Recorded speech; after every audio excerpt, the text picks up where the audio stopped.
Hi, I'm Robert Osborne. Thanks for joining us for week 3 of a 15-week-long programming event centered around an ambitious 15-part documentary we're premiering here on TCM, made by Mark Cousins and called The Story of Film and Odyssey. Each Monday we show a new episode in this documentary series at 10 p.m. Eastern, with a late-night encore screening on Tuesdays. We surround those screenings with some of the films covered in the documentary.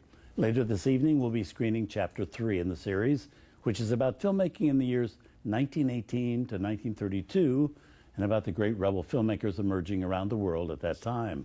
But first we have an epic from 1923 called Roue, or The Wheel, made by French filmmaker and rebel Abel Gance, the man credited with developing the impressionistic technique of the rapid montage, something you'll be able to see in this film.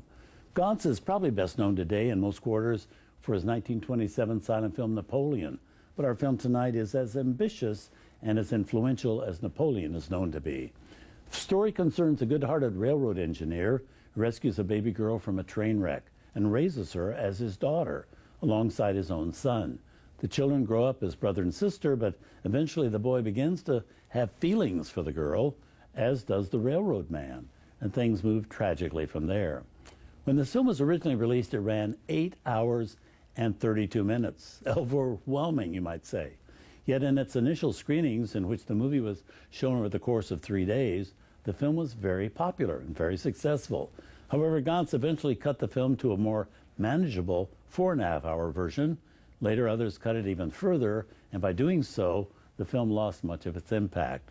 But luckily, what we're about to bring you is Gance's 4.5-hour version, one which had been digitally restored by the Lobster Film Studios with a new music score by Robert Israel added to it.